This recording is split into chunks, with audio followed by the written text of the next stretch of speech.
નમસ્કાર વિદ્યાર્થી મિત્રો, સરસ્વતી ગ્રુપ ઓફ એજ્યુકેશન દ્વારા ચાલતા આ ઈ લર્નિંગ પ્રોગ્રામમાં હું બ્રિજેશ સાકરેચા ફરી એકવાર રંગારંગ આપ સૌનું હાર્દિક સ્વાગત કરું છું. આપણે ધોરણ 10 ની અંદર વિજ્ઞાન વિષયની અંદર કેમેસ્ટ્રી જે આપણું પોર્શન છે એમાં ચેપ્ટર નંબર 5 નો અભ્યાસ કરતા હતા કે જેનું નામ છે તત્વોમાં આવર્તનીય વર્ગીકરણ, કે જેમાં આપણે આપણું જે આધુનિક આવર્ત કોષ્ટક આપણી સામે છે પિરિયોડિક ટેબલ, એનો ઇતિહાસ શું છે, આપણે શું કામ એની જરૂર પડી, આપણે એ બધો અભ્યાસ કરવાનો હતો જે આપણે ઓલરેડી ભણી ગયા. અને હવે આપણે ભણવાના છે આધુનિક આવર્ત કોષ્ટક. બહુ જ અગત્યનો ટોપિક કે જે તમારે કહી શકાય કે કોલેજમાં પણ કામ આવશે.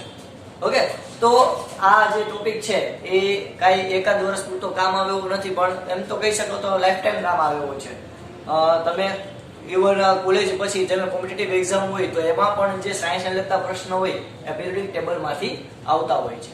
તો કહી શકાય કે બહુ જ અગત્યનો ટોપિક. તમે કોઈ પણ એક્ઝામ હોય, પછી JEE હોય, નીટ હોય, ગુજકેટ હોય, કહી શકાય કે જીપીએસસી હોય, યુપીએસસી હોય, કોઈ પણ કોમ્પિટિટિવ એક્ઝામ હોય, એ બધાની અંદર આ ટોપિક અગત્યનો છે, આધુનિક આવર્ત કોષ્ટક. ઓકે, તો અત્યારે નહીં પણ તમને ભવિષ્યમાં પણ આ બહુ કામ આવશે. તો ઓબ્વિયસ વાત છે કે આપણે આને બહુ કડકડાટ કરી લેવો પડે કે જેથી આપણને ક્યારેય ભૂલાય નહીં. ઓકે, તો સૌથી પહેલા આપણે બ્રીફ રિવિઝન કરી લઈએ મસ્ત મજાનું. આપણે પાઠની શરૂઆતમાં જોયું હતું કે ઘણા બધા તત્વો ભેગા થઈ ગયા, તો ત્યારે વૈજ્ઞાનિકોએ ફક્ત તત્વોને બે ભાગમાં ડિવાઈડ કર્યા હતા, ધાતુ અને અધાતુ. પછી તો ઘણા બધા બીજા નવા તત્વો શોધાણા, તો પછી કંઈક આપણે સારું મેનેજમેન્ટ કરવાની જરૂર પડી. તો પછી ડોબ્રેનર નામના વૈજ્ઞાનિક આવ્યા હતા કે જેને આપણને ત્રિપુટી એટલે કે ત્રણ જોટાનો નિયમ આપ્યો હતો. શું તો કે એને તત્વને પરમાણ્વીય દળ એટલે તો કે પરમાણુનું વજન કરવાનું હોય, ના એલાવ પ્રોટોન અને ન્યુટ્રોનનો સરવાળો. તો એ પરમાણ્વીય દળના આધારે એને ત્રિપુટીનો નિયમ આપ્યો કે ત્રણ પદાર્થ ગોઠવા હોય તે વચલા પદાર્થનો પરમાણ્વીય દળ એ પહેલા અને ત્રીજાના પરમાણ્વીય દળના સરેરાશ જેટલો હોય. એટલે કે બેનો સરવાળો, ઉપરના પહેલા અને ત્રીજાનો સરવાળો એને ભાગ્યા 2 એને સરેરાશ થાય. ઓકે, તો આવી રીતે એને ત્રિપુટીનો નિયમ આપ્યો. પણ એમાં મર્યાદા શું હતી તો કે ભાઈ ત્રિપુટીનો નિયમ છે એ બધાય માટે આપણે લાગુ પાડી શકાતા નહોતા. તો એને મર્યાદાને દૂર કરવા માટે એટલે કે ડોબ્રેનરનો આપણે જે આખો નિયમ હતો એ અસ્વીકાર થયો વર્લ્ડ લેવલે. તો ત્યારબાદ કહેવાય કે ન્યુલેન્ડે પોતાનો અષ્ટકનો નિયમ આપ્યો કે જેમાં એને તત્વોને પરમાણ્વીય દળના ચડતા ક્રમમાં જ ગોઠવ્યા. પણ એને ફેરફાર શું કર્યો તો કે એને તત્વોને કહેવાય કે સુર, સંગીતના સુર હોય એ રીતે ગોઠવા. એટલે કે સા રે ગ મ પ ધ ની એવી રીતે સા, અને પછી વળી પાછો સા, તો સા રે ગ મ પ ધ ની સા, પહેલો ઈસા અને છેલ્લો ઈસા. તો એનો મતલબ શું છે તો કે પહેલા અને આઠમાં એના ગુણધર્મ સરખાય છે. તો એના ઉપરથી એને અષ્ટકનો નિયમ આપ્યો કે પહેલા પદાર્થ પછી આવતો આઠમા ક્રમે આવતો કોઈ તત્વ હોય તો એના ગુણધર્મ સરખા, એટલે કે પહેલું અને આઠમા એના ગુણધર્મ સરખા, બીજું અને નવમો એના ગુણધર્મ સરખા, ત્રીજું અને 10મો એના ગુણધર્મ સરખા. પણ એમાં પણ એક મર્યાદા શું છે તો કે આ જે ન્યુલેન્ડના અષ્ટકનો નિયમ હતો એ કહી શકાય કે જે હલકા પરમાણ્વીય દળ ધરાવતા પદાર્થ હોય એ માટે જ આપણે લાગુ પાડી શકાતા હતા. એટલે કે કેલ્શિયમ સુધી જ આ વસ્તુ લાગુ પાડી શકાતી હતી, જેનો પરમાણ્વીય દળ 40 યુનિફાઈડ માસ હોય ત્યાં સુધી આપણે લાગુ પાડી શકાય. પણ એના કરતા વધારે હોય તો ભાઈ એના માટે જય શ્રી કૃષ્ણ, એના માટે આપણે કહી શકાય કે બધાય માટે આ ન્યુલેન્ડનો અષ્ટકનો નિયમ લાગુ પાડી શકાતો નહોતો. તો આ મર્યાદાને દૂર કરવા માટે પછી મેન્ડેલિફ નામના વૈજ્ઞાનિક ઉભા થયા. આ રસાયણ શાસ્ત્રી હતા, રશિયન રસાયણ શાસ્ત્રી. એ મેન્ડેલિફે એનું આવર્ત કોષ્ટક આપ્યું. એટલે કે આપણું જે અત્યારે આધુનિક આવર્ત કોષ્ટક છે એનો પાયો એને આપ્યો. એ મેન્ડેલિફે પોતાનું આવર્ત કોષ્ટક આપ્યું. એમાં પરમાણ્વીય દળના ચડતા ક્રમમાં તો તત્વોને રાખ્યા જ, પણ આ સિવાય બીજી 3 વસ્તુ ઉપર પણ એને ભાર દીધો. બીજી 2 વસ્તુ ઉપર. કઈ તો કે એક તો પદાર્થના મૂળભૂત ગુણધર્મો અને બીજું પદાર્થના રાસાયણિક ગુણધર્મો. એટલે તો મેન્ડેલિફે પોતાનું આવર્ત કોષ્ટક આપ્યું. એની અંદર એને 3 વસ્તુ ધ્યાનમાં લીધું. પહેલું પરમાણ્વીય દળ નો ચડતો ક્રમ, બીજું પરમાણ્વીય દળનો ચડતો ક્રમ, પછી બીજું મૂળભૂત ગુણધર્મો. કોઈ પણ તત્વ હોય એના મૂળભૂત ગુણધર્મો. એટલે મૂળભૂત ગુણધર્મો એટલે શું તો કે કોઈ પણ તત્વ હોય, પછી લોખંડ હોય, ઝીંક હોય, મેંગેનીઝ હોય, કોઈ પણ તત્વ હોય, એ તત્વ એ ઓક્સિજન સાથે કેવી પ્રક્રિયા આપે અને હાઇડ્રોજન સાથે કેવી પ્રક્રિયા આપે, એને શું કીધું? એનો મૂળભૂત ગુણધર્મો. એટલે કે ઓક્સાઇડ અને હાઇડ્રેટ જે બનાવે એના સૂત્રને પણ એને ધ્યાનમાં લીધા હતા. અને ત્રીજું પરમાણ્વીય દળનો ચડતો ક્રમ, મૂળભૂત ગુણધર્મો, અને ત્રીજું રાસાયણિક ગુણધર્મો.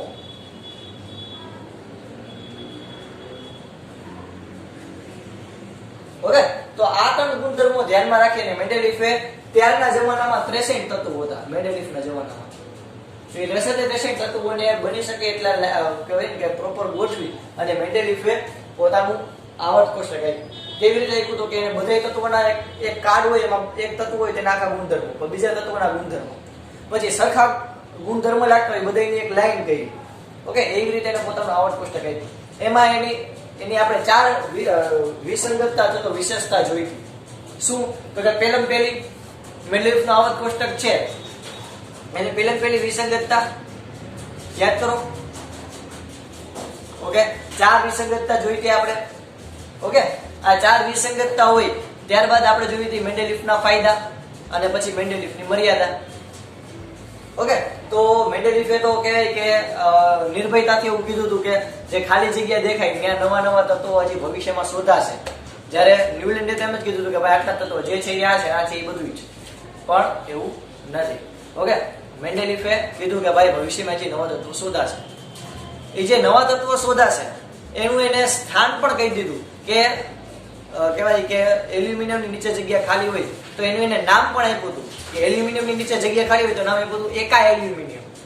અને એની કહેવાય કે એની વિશેષતા બીજી શું હજી એક, તો કે એ જે તત્વ જે નવું ભવિષ્યમાં શોધાશે એને ગુણધર્મ કેવાય છે એના વિશે પણ એને આગાહી કરી.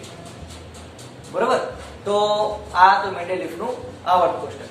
હવે આ મેન્ડેલિફનું આવર્ત કોષ્ટક છે એમાં આપણે ફાયદા તો કે ભાઈ એને ખાલી જગ્યા મૂકી હતી એમાં એને એવું કીધું કે ભાઈ ભવિષ્યમાં એ નવા તત્વો શોધાશે તો એના ઉપરથી ઘણા બધા વૈજ્ઞાનિકોને રિસર્ચ વર્ક મળ્યું કે ભાઈ આ નવા તત્વો આપણે શોધીએ.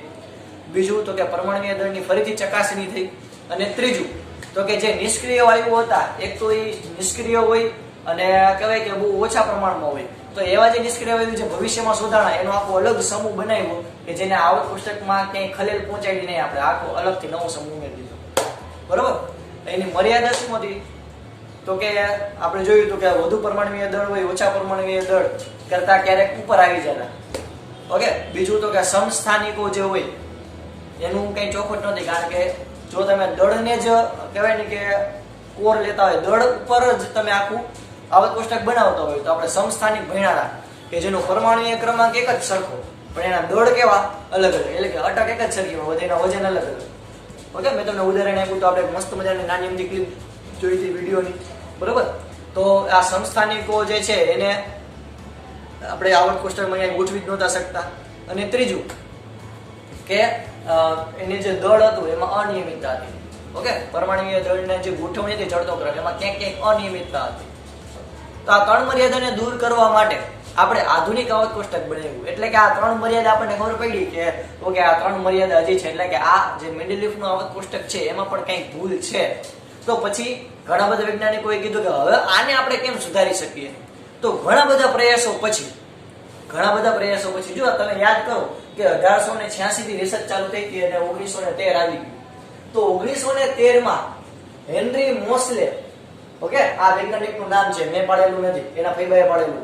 હેનરી મોસેલે દર્શાવ્યું કે તત્વના પરમાણ્વીય દળની સરખામણીમાં તેનો પરમાણ્વીય ક્રમાંક વધુ આધારભૂત ગુણધર્મ છે. એટલે કે આપણે ડોબેનરની વાત કરીએ, ન્યુલેન્ડની વાત કરીએ કે પછી મેન્ડેલિફની વાત કરીએ, એ ત્રણેય વૈજ્ઞાનિક હતા એને પરમાણ્વીય દળને આધારભૂત ગુણધર્મ દીધો હતો. એટલે કે જે આખું એને આવર્ત કોષ્ટક બનાવ્યું કે અષ્ટકનો નિયમ આપ્યો કે ત્રિપુટી આપી, એમાં એને પરમાણ્વીય દળને ધ્યાનમાં લીધા હતા કે પરમાણ્વીય દળ હોય એ મુજબ આપણે બધાને ગોઠવીએ, એટલે કે વજન મુજબ બધાને ગોઠવીએ.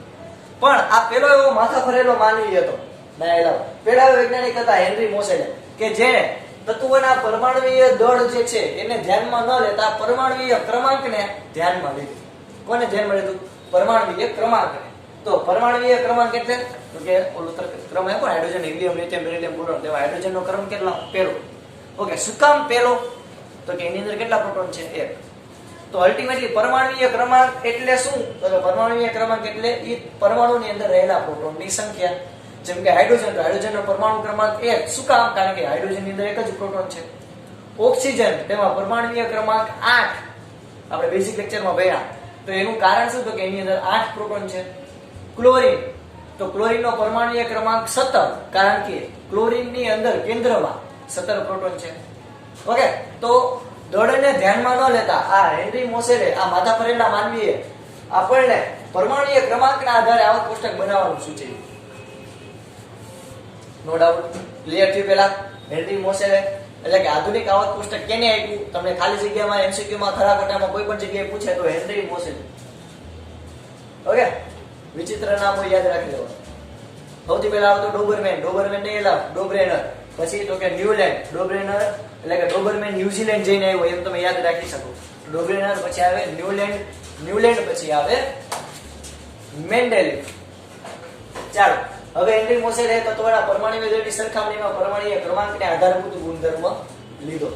ઓકે, આના પછીનો લેક્ચર છે, યાદ રાખજો છોકરાઓ, મોસ્ટ આઈએમપી. મેં તમને કીધું કે આના પછીનો મારો જે લેક્ચર છે એમાં આધુનિક આવક કોષ્ટક છે એ તમને આખું મોઢે શીખવાડીશ કેવી રીતે યાદ રાખવું. ઓકે, તમે દાંત કરીને બઠાવરી જાઓ, એટલું બધું કોમેડી કરાવતા આધુનિક આવક કોષ્ટક ભણાવી.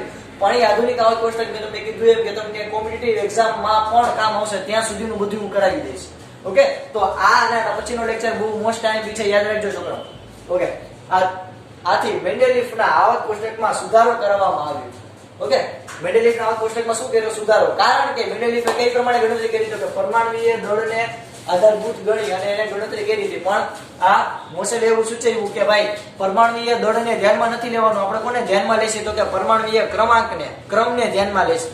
ઓકે, રેન્કને ધ્યાનમાં લેશે. ઓહો, રેન્ક પેલો બીજો ત્રીજો જોતો એમ. એટલે આવક કોષ્ટકમાં સુધારો કરવામાં આવ્યો. ઓકે, આપણે સુધારી નાખી, વઘારી નાખી, ગમે એ કરી નાખી, આપણે આગળ વધીએ. પરમાણુય ક્રમાંકને આધારભૂત લીધો. ઓકે, પરમાણુય મેન્ડેલિફના આવક કોષ્ટકમાં સુધારો કરી અને એને કોને ધ્યાનમાં લીધો? તો પરમાણુય ક્રમાંકને આધારભૂત લીધો. મેન્ડેલિફે કોને આધારભૂત લીધો? તો પરમાણુય દળને. એટલે કે આથી આવક કોષ્ટક બનાવ્યું પરમાણુય દળ ઉપર. જ્યારે મોસેલે આખું જે આધુનિક આવક કોષ્ટક બનાવ્યું એ પરમાણુય ક્રમ ઉપર આધારિત હોય એવું આખું આવક કોષ્ટક બનાવ્યું. ક્લિયર થયું છોકરાઓ?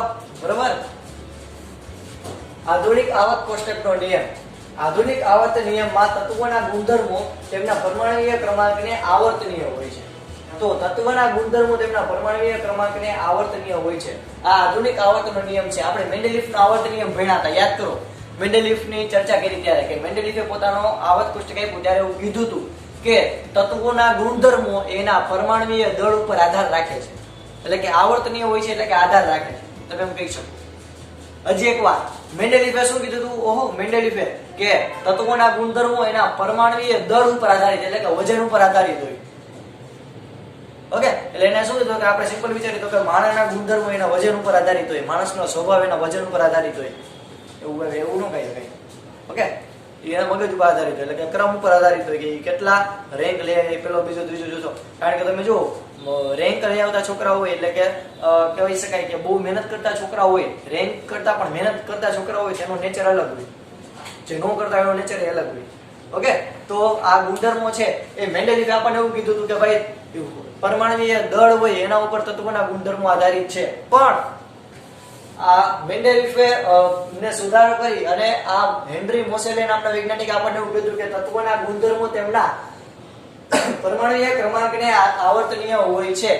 યાદ રાખજો કે આધુનિક આવર્તનો નિયમ તમને બે નિયમ પૂછી શકે. મેન્ડેલિફનો આવર્ત નિયમ, તો એ તમે એમાં તમારે એમ લખવાનું કે પરમાણુ તત્વોના ગુણધર્મો પરમાણુય દળને આવર્તનીય હોય છે. પણ એ ખોટું હતું. હેનરી મોસેલે સુધાર્યું અને એનો આધુનિક આવર્તનો નિયમ આપ્યો. શું આપ્યો? તો કે તત્વોના ગુણધર્મો તેમના પરમાણુય ક્રમાંકને આવર્તનીય હોય છે, પરમાણુના ક્રમ ઉપર આધાર રાખે છે. એવું એને કીધું જગતની માલિકા. યાદ રાખજો. તો આપણે અહીંયા 4 નિયમ ભણ્યા. ક્યાં કહેતો કે પેલું ડોબ્રેનરનો નિયમ કે જે હતો ત્રિપુટીનો નિયમ, ત્રણ જોટા આપ્યા. શું કીધું? તો કે પેલો વચલા પદાર્થનું પરમાણુય દળ પહેલા અને ત્રીજાના સરેરાશ જેટલું હોય. બીજો હતો કે અષ્ટકનો નિયમ, એટલે કે પેલા પછી આવતું 8મા ક્રમે આવતું તત્વ એના બેના ગુણધર્મ કેવા હોય? સરખા. એટલે કે પેલું અને 8મું એના ગુણધર્મ સરખા, બીજું અને 9મું એના ગુણધર્મ સરખા, ત્રીજું અને 10મું એના ગુણધર્મ સરખા. ત્રીજું તો કે આપણે ભણ્યા હતા મેન્ડેલિફનો આવર્તન નિયમ. મેન્ડેલિફના આવર્તન નિયમમાં શું કીધું તો કે ભાઈ મેન્ડેલિફ એવું કીધું કે તત્વના ગુણધર્મો એના પરમાણુય દળને આવર્તનીય હોય છે. ત્યારે ચોથું જગતની માલિકા આવ્યા વહરી આઇટમ હેનરી મોસેલે કે જેને આપણને એવું કીધું કે તત્વના ગુણધર્મો તેમના પરમાણુય ક્રમાંકને આધારિત હોય છે. હવે ખબર પડી તત્વના ગુણધર્મો એના પરમાણુય ક્રમાંકને આવર્તનીય હોય છે. આવડી જે આવર્તનીય એ હું ધારી લઉં છું. કોઈ પણ તત્વનો પરમાણુય ક્રમાંક એટલે તે પરમાણુમાં રહેલ પ્રોટોનની સંખ્યા. આવડી જાય. મેં તમને ઉદાહરણ તરીકે પણ કીધું કે નાઇટ્રોજન, તો નાઇટ્રોજનનો પરમાણુ ક્રમાંક કેટલો? યાદ કરો. તમે યાદ કરો અને મને કહો. Very good, 7. તો એનો મતલબ શું? તો કે નાઇટ્રોજન હશે એની અંદર કેટલા પ્રોટોન હશે? તો કે 7. એટલે કે કોઈ પણ પદાર્થનો પરમાણુનો ક્રમ એ કેના ઉપરથી આપણે ખબર પડે? તો કે એની અંદર એના પ્રોટોનની સંખ્યા. એટલે કે જે પરમાણુની અંદર કેન્દ્ર હોય, કેન્દ્રમાં પ્રોટોનની સંખ્યા હોય એટલો એનો ક્રમ હોય. દંડ. ઓકે. આધુનિક આવર્તન નિયમમાં તત્વોના પરમાણુય ક્રમના ચડતા ક્રમમાં ગોઠવવામાં આવે. ઓહો, અત્યાર સુધી આપણે મેન્ડેલિફના આવર્ત કોષ્ટકમાં તત્વોને કેવી રીતે ગોઠવતા કે પરમાણુય દળના ચડતા ક્રમમાં. એટલે તમે ઉપરથી નીચે જાઓ તો પરમાણુનું વજન વધતું જાય. જ્યારે આયા તમે ઉપરથી નીચે જાઓ સમૂહમાં તો પરમાણુનો ક્રમ વધતો જાય. ઓકે, તો આધુનિક આવર્ત કોષ્ટકમાં તત્વોના પરમાણુય ક્રમાંકના ચડતા ક્રમમાં ગોઠવવામાં આવ્યા. યાદ રાખજો છોકરાઓ કે પરમાણુય ક્રમાંકને ચડતા ક્રમમાં ગોઠવવામાં આવ્યા જેથી તેના ગુણધર્મોની આગાહી ચોકસાઈપૂર્વક થઈ શકી. આધુનિક આવર્ત કોષ્ટકમાં મેન્ડેલિફના આવર્ત કોષ્ટકની ત્રણેય મર્યાદામાં શું કરવામાં આવ્યો? સુધારો. 1, 2 અને 3 ત્રણ મર્યાદા યાદ કરો. કઈ તો કે યાદ છે યાર. પેલું હાઇડ્રોજનનું સ્થાન નક્કી જ નહોતી કરી શકાતું કે આલ્કલી તત્વ છે કે હેલોજન તત્વ છે. પહેલી મેન્ડેલિફની મર્યાદા યાદ કરો. હાઇડ્રોજન નક્કી જ નથી કરી શકાતું. એની પાસે બે શક્તિ, આલ્કલી ધાતુની શક્તિ છે અને હેલોજન તત્વની પણ શક્તિ છે, જે આપણે ડિટેલમાં ભણ્યા. બીજું આપણે એવું ભણ્યા કે મેન્ડેલિફના સમસ્થાનિકોનું સ્થાન નક્કી નહોતું કરી શકાતું, કારણ કે એક જ પરમાણુ ક્રમાંક કોઈ પણ દળ અલગ અલગ હોય તો એમાં લોચો થતો હતો. ત્રીજું યાદ કરો. વેરી ગુડ, યાદ કરો. ત્રીજું પરમાણુય દળ હોય. Very good. એના કહેવાય કે દળમાં અનિયમિતતા જોવા મળતી હતી. એટલે કે ઉપરથી નીચે જાઓ તો પરમાણુનું કહેવાય કે દળ વધવું જોઈએ પણ ક્યારેક ઘટતું પણ હતું. એટલે અનિયમિતતા જોવા મળતી હતી. તો આ ત્રણેય મર્યાદાને શું કરી? દૂર કરવામાં આવી. આ આધુનિક આવર્ત કોષ્ટકમાં બધા સમસ્થાનિકોને એક જ સ્થાન પર રાખવામાં આવ્યા. કારણ કે આપણે આજે આખું આધુનિક આવર્ત કોષ્ટક બનાવ્યું એમાં પરમાણુ ક્રમાંકને ધ્યાનમાં લઈ અને આપણે ગણતરી કરી. તો પરમાણુ ક્રમાંક હોય સમસ્થાનિકનો કેવો હોય? એક જ હોય. જેમ કે આપણે જોયું હતું કે હાઇડ્રોજન હોય લાસ્ટ લેક્ચરમાં. તો હાઇડ્રોજનનો જો તમારી પાસે બુક હશે બનાવવાના કરો, કાંઈક તો કરો, એટલે કાંઈક તો તસદી લ્યો, કાંઈક તો મહેનત કરો. તો હાઇડ્રોજન હોય તો હાઇડ્રોજનના 3 સમસ્થાનિક હોય, પહેલો, બીજો અને ત્રીજો. એટલે કે ત્રણેયની અંદર પરમાણુ ક્રમાંક કેટલો? એક જ. પણ એની અંદરના દળ કેવા અલગ અલગ? એકનો દળ 1 હતું, એકનું દળ 2 હતું, એકનું દળ 3 હતું. યાદ છે? પણ એમાં પરમાણુ ક્રમાંક બધાનો કેવો હતો? એક જ સરખો, એક જ હતો. તો એનો મતલબ એમ કે જેટલા પણ હાઇડ્રોજન વિશે સમસ્થાનિક 1 હોય, 5 હોય, 50 હોય, એ બધાને એક જ જગ્યાએ ગોઠવવાના. કારણ કે આપણે આખું આધુનિક આવર્ત કોષ્ટક પરમાણુ ક્રમાંકને ધ્યાનમાં લઈને કર્યું છે. જ્યારે મેન્ડેલિફના આવર્ત કોષ્ટકમાં લોચો થતો, કારણ કે એને દળને ધ્યાનમાં લીધું. ઓકે, ચાલ. આધુનિક આવર્ત કોષ્ટકમાં એક જ સમૂહમાં રહેલા તત્વોની બાહ્ય કક્ષામાં રહેલા ઇલેક્ટ્રોનની સંખ્યા સરખી. એટલે કે તમે જો જગતની માલિકા કે આ આખું જે સમૂહ ધ્યાનમાં લેશો તો સમૂહમાં ઉપરથી નીચે જાશો તો એમાં પણ બાહ્ય કક્ષામાં રહેલા ઇલેક્ટ્રોનની સંખ્યા કેવી છે? એક જ. જેમ કે જો આ પહેલો સમૂહ છે તો આ પહેલા સમૂહમાં જે બધા તત્વો છે સોડિયમ, પોટેશિયમ, રૂબિડિયમ, સિલિયમ અને ફ્રાન્સિયમ, તો એ બધાની અંદર બાહ્ય કક્ષામાં કેટલા ઇલેક્ટ્રોન હશે? એક જ. ઓકે. બીજું જે છે સમૂહ, તો બીજો સમૂહ છે તે બાહ્ય કક્ષામાં કેટલા ઇલેક્ટ્રોન હશે? 2. ઓકે. તો એક જ સમૂહમાં રહેલા તત્વો હોય તેની બાહ્ય કક્ષામાં રહેલા ઇલેક્ટ્રોનની સંખ્યા સરખી. આધુનિક આવર્ત કોષ્ટક સમજાવો એમ કે તો આટલું બધું લખવાનું છે. ઓકે. બીજી અગત્યની વાત તો કે ઊભા સ્તંભ હોય એને સમૂહ કહેવામાં આવે છે અને આખી હરોળ હોય આડી હરોળ હોય તો એ આડી હરોળને આવર્ત કહેવામાં આવે છે. ઓકે. ઊભા સ્તંભ હોય એની સંખ્યા છે 18. આધુનિક આવર્ત કોષ્ટકમાં જે ઊભા સ્તંભ છે એની સંખ્યા કેટલી છે? તો કે 18. અને જે આડી હરોળ છે, આડી લીટી છે એની સંખ્યા છે 7. તમને ભૂલાઈ ગયું હોય તો યાદ કરાવી લઉં કે મેન્ડેલિફ હોય તો મેન્ડેલિફનું આવર્ત કોષ્ટક હતું એમાં સમૂહની સંખ્યા હતી, યાદ હોય તો કે ફટાફટ 8. અને આવર્તની સંખ્યા હતી 6. ઓકે, મેન્ડેલિફનું જે આવર્ત કોષ્ટક હતું એમાં સમૂહની સંખ્યા હતી 8 અને આવર્તની સંખ્યા હતી 6. જ્યારે આધુનિક આવર્ત કોષ્ટક છે તેમાં સમૂહની સંખ્યા છે 18 અને આવર્તની સંખ્યા છે 7. ઓકે, પહેલા આટલું બેઝિક યાદ રાખજો. આવતો લેક્ચર હશે એમાં હું તમને આખું આધુનિક આવર્ત કોષ્ટક મોઢે યાદ રખાવીશ, એટલે કે મોઢે કેમ યાદ રાખવું બધું શીખવાડી દઈશ. અને આખું આધુનિક આવર્ત કોષ્ટક આપણે સમજી લઈશું તો અડધું કેમિસ્ટ્રી તો એમનેમ સોલ્વ થઈ જાય. ક્લિયર? ઓકે, આ સુધી રાખીએ છીએ. બધું તમે તમારી બુકની અંદર રંગારંગ પેનથી લખી લેજો. આ સુધી રાખીએ. જય ભારત, જય હિન્દ લખી લેજો.